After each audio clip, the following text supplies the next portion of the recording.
Bom dia, tudo bem? Hoje é 7 de junho, são 10 horas da manhã. Está começando agora mais um Cresce Esclarece. Trouxemos aqui o nosso querido Dr. Márcio Fonseca para falar sobre um assunto que muita gente nos envia perguntas a respeito, que é protestos. Não é um assunto muito agradável, não é, doutor? Verdade. Primeiramente, bom dia a todos. Um prazer estar aqui mais uma vez no Cresce Esclarece.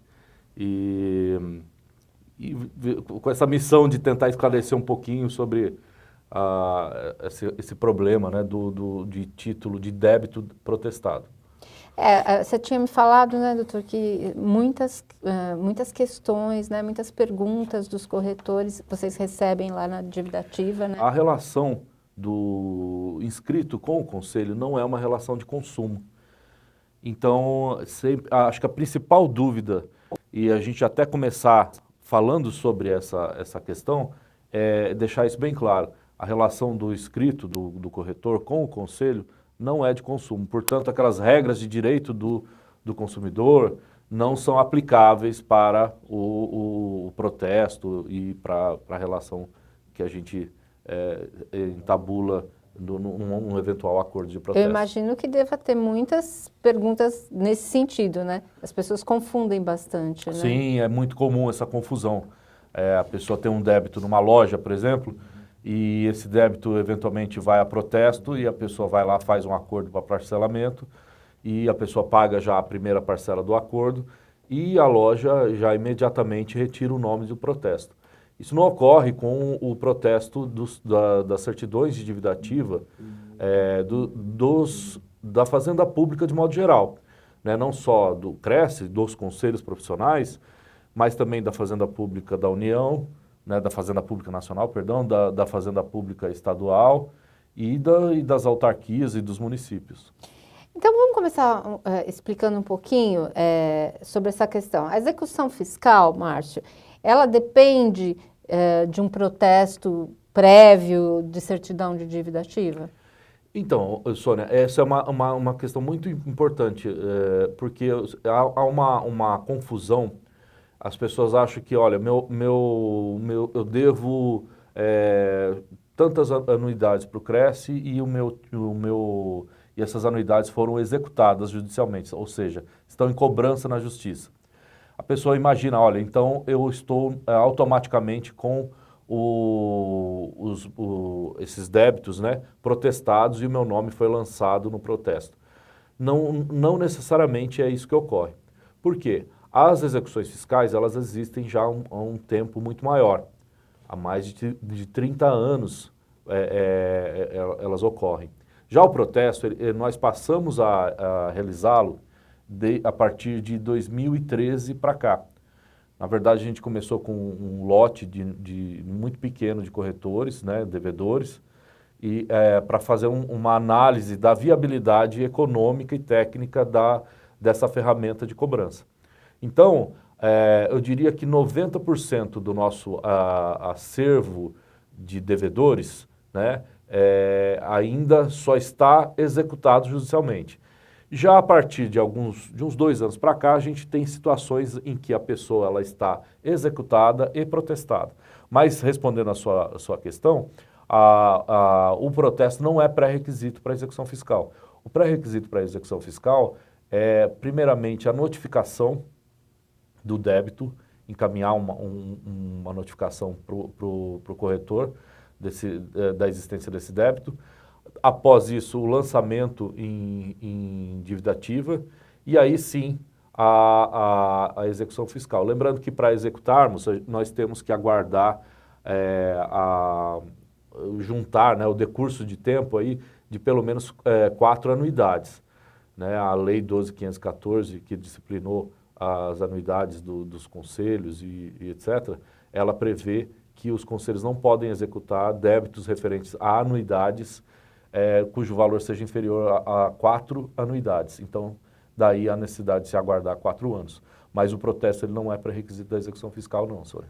E o protesto também precisa aguardar 4 anos? Qual que é a diferença? Como é que o Cresce, qual é o critério que é o Cresce que escolhe como é que é feita essa cobrança? Sim, exatamente. A gente, como é uma rotina relativamente nova comparada com a execução fiscal, nós utilizamos alguns critérios para protesto. O protesto, ele não há necessidade de um valor mínimo para a realização do protesto. Basta estar devendo para o conselho, basta esse débito estar lastreado numa certidão de dívida ativa ou numa confissão, num termo de confissão de débito, né? Ou seja, que situações são essas? A pessoa não pagou, vai gerar certidão de dívida ativa, portanto, essa certidão de dívida ativa é protestável. Ou um termo de acordo descumprido. A pessoa fez um acordo, assinou o termo, então esse termo também é protestado. Então, portanto, isso não há valor mínimo para protesto. Num primeiro momento, nós utilizamos um critério de protesto daquelas pessoas que haviam se desligado do conselho. A gente precisava de testar a viabilidade dessa prática e aí nós escolhemos atacar primeiramente aqueles casos que a pessoa não era mais corretor. Aí já no segundo momento já passamos a fazer uma rotina já mais em massa, protestando as anuidades mais antigas. Então, portanto, imagino que, vamos supor, a pessoa esteja devendo 2015 para cá. Ela não vem pagando. Ou pagou a atual, mas não pagou o débitos 2017, 2016, 2015. Esses débitos, caso a pessoa os tenha, eles são elegíveis para protesto imediatamente. A gente só não faz em maior quantidade ainda por questões técnicas de adaptação do nosso sistema com o sistema do Instituto de Protesto, que é que faz a ponte entre os entes, né, com os cartórios de protesto no estado de São Paulo todo. Vocês estão começando esse processo desde 2013, é isso? Desde 2013. E em termos percentuais, assim, como é que tem sido em termos de divisão entre execução de dívida ativa e protestos? Existe um índice aí? Sim, o ano passado a gente teve uma participação da modalidade protesto muito grande nos resultados do Departamento de Dívida Ativa. Só para vocês terem uma ideia, em 2018 foram executadas 409 devedores, contra 2.700 títulos protestados, né? Então, nós procuramos dar uma ênfase maior no protesto, porque ele tem uma maior efetividade.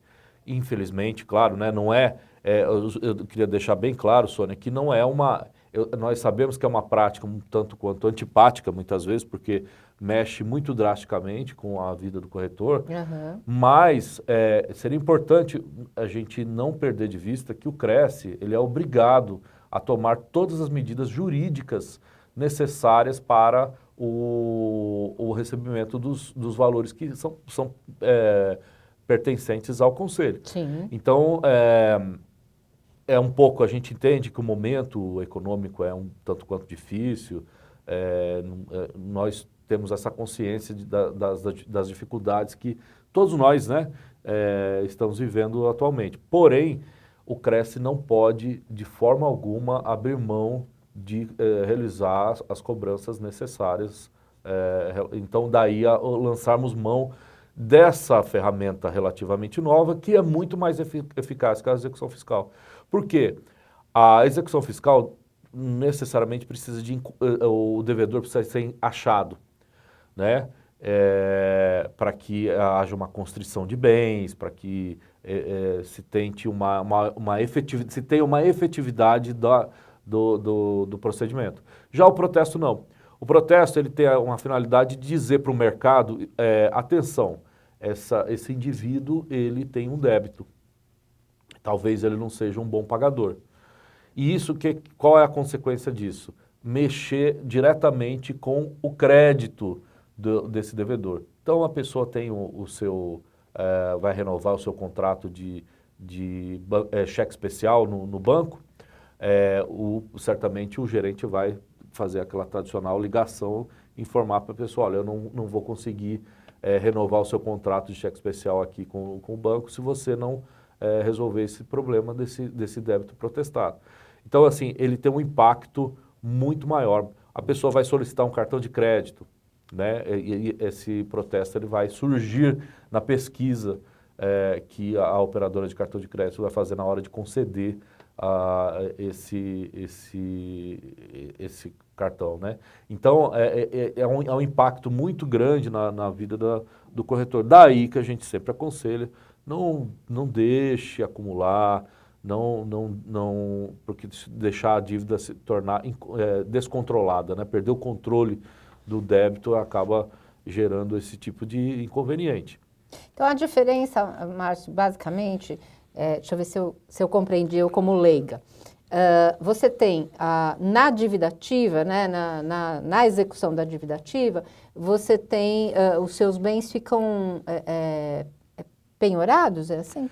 A execução fiscal, ela tem qual é o objetivo principal da execução fiscal? É fazer uma constrição de bens. Uhum. Ou seja, eu vou usar uma linguagem bem simplificada, vou tomar um determinado bem com o objetivo de vendê-lo, para o resultado apurado ser convertido para o pagamento do débito, né? Ou com o objetivo de motivar a pessoa a nos procurar fazer acordo. Então, esse é o objetivo principal da execução fiscal.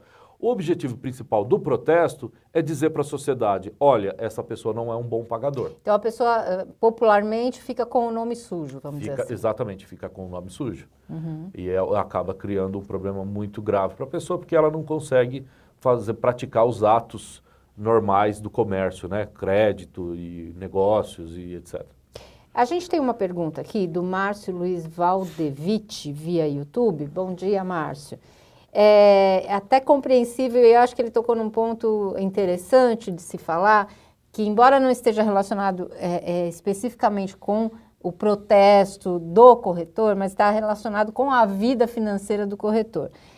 Eu acho que ele quer uma sugestão. Ele fala assim, e os títulos de protesto de dívida dos clientes da comissão de venda?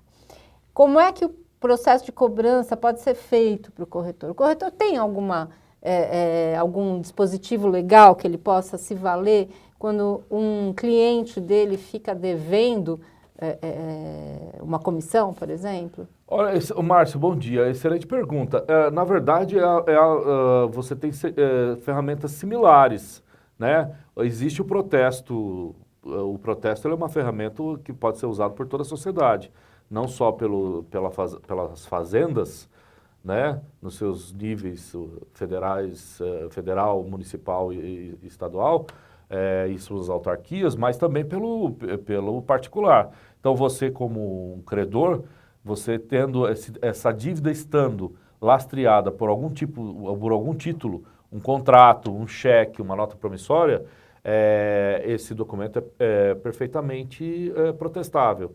E você protesta esse título e depois, no segundo momento, você pode realizar a execução do título, né? Aí não vai ser execução fiscal, porque não se trata de tributo, mas será uma execução civil por se tratar de uma relação civil entre particulares. E aí fica no mesmo sentido, ele pode tomar um bem, né? Exatamente. O resultado é o mesmo. O resultado é o mesmo. O resultado é o mesmo. A única diferença da execução civil, que vai ser utilizada por você, e a execução fiscal, que é utilizada pelo CRES, não só o CRES, mas os conselhos profissionais de modo geral, a diferença está na natureza jurídica, né? A execução civil, ela diz respeito a relações de cunho, o nome está dizendo, de cunho civil, né? Entre os particulares, entre as pessoas físicas e jurídicas, né? Os particulares de modo geral. Já a execução fiscal, ela necessariamente, o princípio é o mesmo, né? Ela tem que estar lastreada por um título, mas a natureza jurídica é tributária. Então, são coisas um pouco diferentes. Aliás, muito diferença. A gente vê, Márcio, a gente já teve até matérias sobre isso aqui na TV Cresce, a respeito da conciliação, né? Quando a pessoa tem um débito e aí ela pode participar de um mutirão de conciliação ou pode tentar chegar num acordo, enfim. Mas aí já está na questão da execução fiscal, né? Agora, no caso do protesto, ela pode fazer um acordo, ela tem que pagar isso à vista, ela pode parcelar. Como é que funciona? Depois que eu fui protestado, o que acontece com a minha vida, a vida do corretor, a vida financeira dele? Olha, Sônia, essa questão do protesto versus conciliação é uma questão muito controversa. Porque, como eu falei a princípio, as pessoas elas imaginam que elas vão fazer um parcelamento do débito de protesto e vão obter a carta de anuência do conselho para elas irem imediatamente no cartório darem baixa desse apontamento. Nós, o Cresce, nós não realizamos esse tipo de prática porque nós entendemos o seguinte: título protestado, necessariamente, ele tem que ser pago à vista, né? Porque não há sentido você estar com o título protestado e aí ocorre um parcelamento, você tira esse título do protesto e aí a pessoa, por forças das circunstâncias, dificuldades, etc. e tal, ela se torna inadimplente novamente e a gente torna a protestar uma coisa que já estava protestada. Então, eu queria deixar bem claro que não é por uma medida não é uma, é uma medida um tanto quanto antipática, né, como eu falei, porém, é uma medida que se faz necessária porque nosso entendimento é o seguinte: protesto se paga à vista. E aí o Cresce, entendendo o momento difícil dos corretores, optou por receber parcelado, porém não abre mão de que a carta de anuência para a baixa do protesto se dê somente ao final com o pagamento da última parcela, portanto com a quitação do acordo na sua integralidade. Então, por exemplo, pode ser a pessoa que está protestada e executada, ela pode fazer uma conciliação? Pode. Ela vai parcelar normalmente, né? Vai parcelar normalmente esse débito, porém, a baixa do protesto se dará somente ao final. Como ocorre nas execuções. Nas execuções, se a pessoa ela tem um bem penhorado, um veículo ou valores, e esse bem ele não entrou no acordo, né, ele não vai ser utilizado como parte de pagamento do acordo, isso é muito comum com bloqueio de valores em conta bancária, né, do devedor, ao levantamento dessa garantia, dessa penhora, né, será somente ao final do acordo. Então, com a quitação integral do contrato, é feita a baixa e o bem é liberado, ou o valor bloqueado é liberado, se ele não foi utilizado. Quer dizer, independe se eu tiver na dívida, na execução da dívida ativa ou protestado, de qualquer maneira, se eu faço um acordo, eu vou ter que terminar de cumprir o meu compromisso ali financeiro para depois estabelecer uma pacificação do assunto. Isso, você, no caso de parcelamento, somente ao final. Assim como as garantias, né, na execução fiscal. Valores ou bens, ou quaisquer tipos de bens, somente serão levantados, essa penhora somente será levantada com o pagamento integral do acordo. E o protesto funciona a mesma coisa, né? Então, no caso vamos fazer uma análise assim: qual é a garantia da execução fiscal no caso de penhora? É o próprio bem penhorado. No caso de título protestado, qual é a garantia do recebimento daquele parcelamento, daquele acordo? É o lançamento do nome da pessoa no protesto até o final. Quer dizer, ela vai ficar com essa pendência, se ela quiser fazer uma compra parcelada em algum lugar, ela não vai conseguir, enfim, uma série de sabores aí. Exatamente. Né? Infelizmente, né, não é, a entidade ela não toma essa medida por vontade, mas sim por uma necessidade de cunho legal, né, uma imposição legal. E, inclusive, Sônia, o Conselho Nacional de Justiça, o CNJ, cobra muito dos tribunais, e os tribunais, consequentemente, cobram muito dos entes estatais que promovam medidas mais enérgicas para o recebimento dos débitos. Por quê? Isso acarreta, se os entes estatais eles forem mais eficientes em procedimentos extrajudiciais, vai acarretar um efeito positivo para a justiça, que é justamente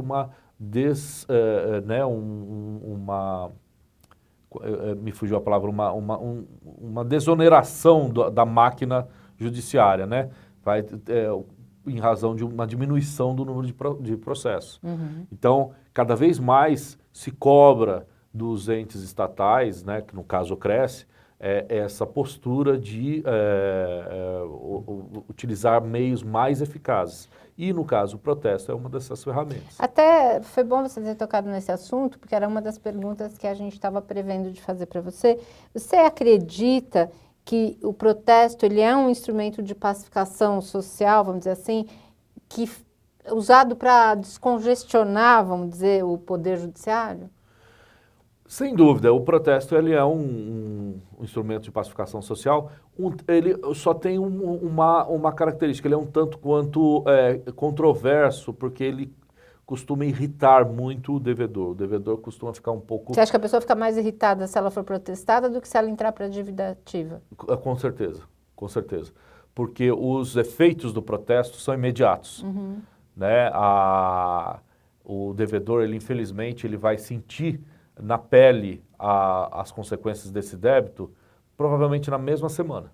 Né? Já a execução fiscal, ela vai levar um tempo para que ele sinta as consequências dessa execução. O protesto não, o protesto é imediato, vai cortar o crédito dele e ele vai ficar numa situação muitas vezes difícil, porque ele, na maioria das vezes da pessoa que precisa de crédito, ela precisa do crédito, né?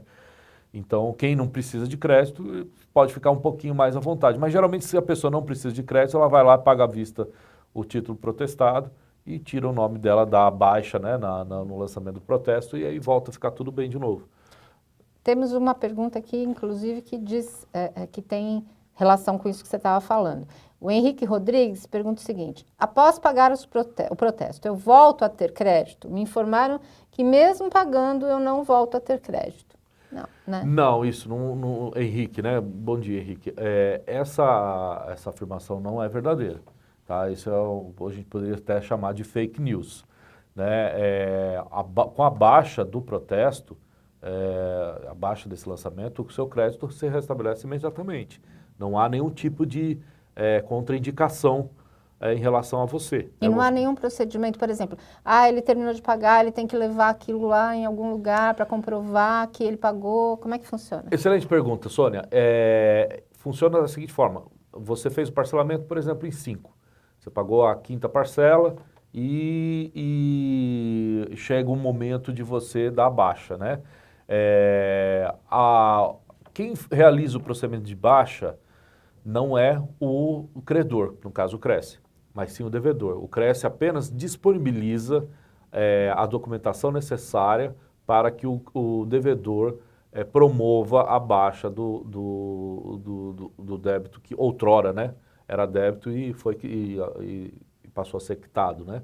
Então, quem vai no cartório promover essa baixa é o próprio devedor. Agora, nós estamos testando em caráter experimental uma ferramenta que ela não é aplicável ainda a todos os cartórios, mas é uma ferramenta do Semprot, que é a Central de Protestos, né? E que esse débito ele poderá ser dado baixa via sistema.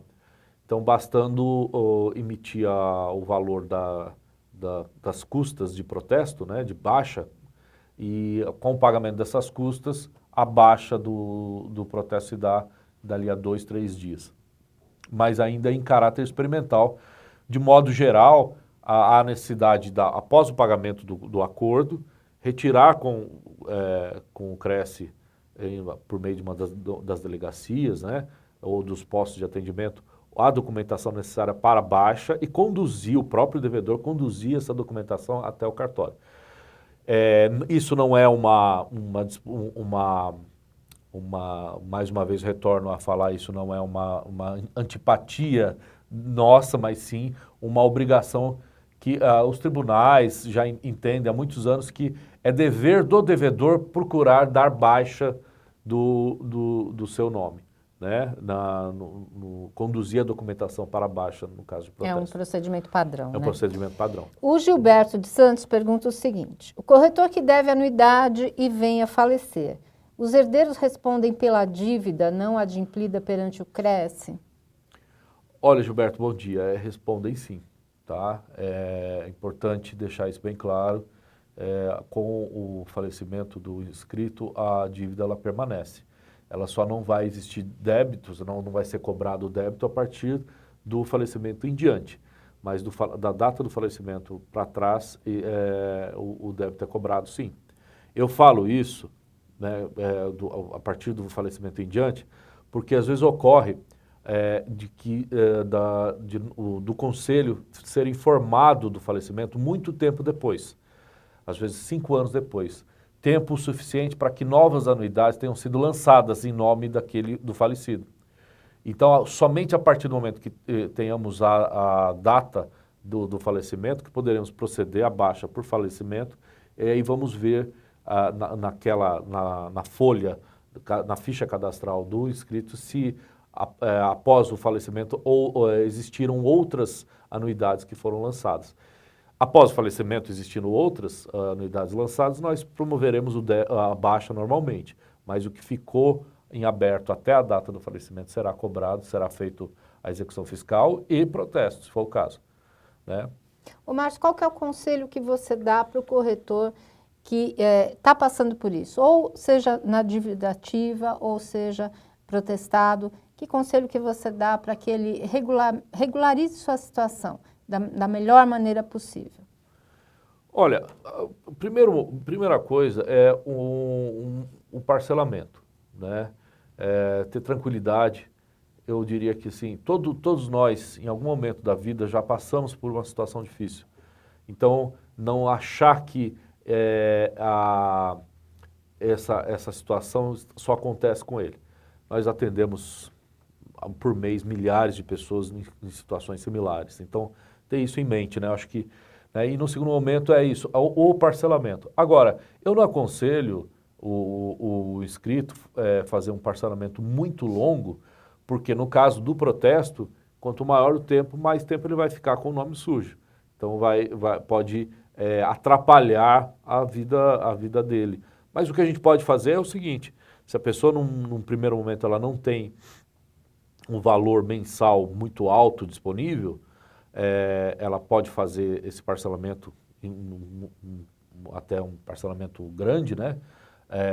Respeitando as resoluções que falam sobre o limite do valor da parcela, né? Porque isso é muito importante, que nós não temos condições de fazer parcelas cujo valor seja inferior a 25% do valor da anuidade, mas mesmo que ela faça um parcelamento grande e no futuro próximo, ela melhorando a situação dela, fazendo vendas, ela vir e quitar antecipadamente essas parcelas e para poder retirar o nome dela do protesto o mais rápido possível. No caso da execução fiscal, parcelamento longo não vai ter tanta implicação, porque a execução fiscal ela impacta muito menos, né, a vida prática do dia a dia do corretor. Então, um parcelamento longo não haveria nenhum problema, mas no caso de protesto é aconselhável parcelamentos curtos para que o mais rápido possível o título seja baixado. E sempre lembrando que o CRES está aberto às negociações, né? Ninguém aqui fecha a porta, muito pelo contrário, né? Sim, a gente sim. entende, é o que você falou, né? A gente entende a situação financeira, todo mundo passa por algum tipo de problema na vida, né? E existe essa possibilidade de se negociar uma situação que permita que o inscrito volte a ficar tranquilo, né? Com certeza, Sônia. E a ideia é o seguinte: o CRES não quer que ninguém passe necessidade, tire dinheiro da boca dos filhos, né? para pagar os seus compromissos. Não é essa a ideia. Mas só que a gente gostaria de deixar claro que também nós não podemos abrir mão de tomar as providências jurídicas necessárias para o recebimento.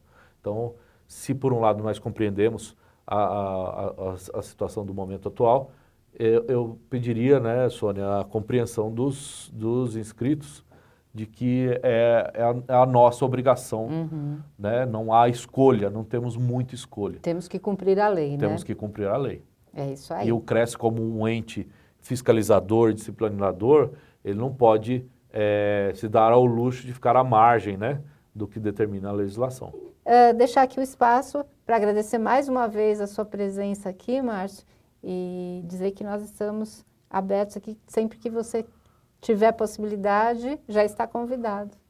Muito obrigado, Sônia. Mais uma vez é um prazer estar aqui com vocês, esclarecendo as dúvidas.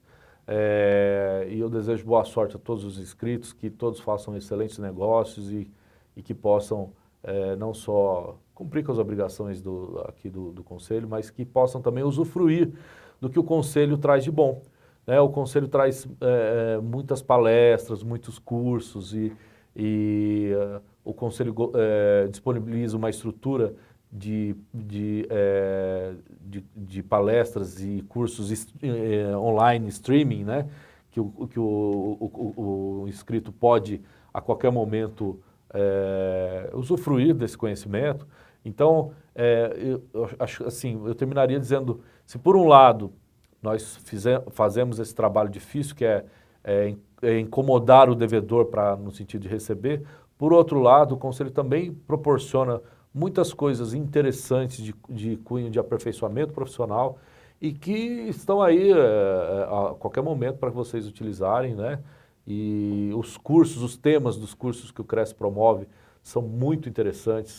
Até eu conheço pessoas de outras áreas que comentam comigo, que adoram a TV CRES, porque disponibiliza conteúdos muito interessantes de aperfeiçoamento. Então, assim, não é um dinheiro jogado fora, não é, Sônia? É isso que tem que ter em mente e retorna para vocês com esses benefícios. Então, procurem ter sempre a anuidade em dia, dentro das possibilidades de vocês, mas sempre a anuidade em dia, e a gente vai tentando fazer o nosso melhor para servi-los, porque o CRES é de vocês, corretores. É isso aí. Depois dessa mensagem bacana, só me resta desejar um final de semana fabuloso, cheio de bons negócios para vocês. Uma boa semana e até semana que vem.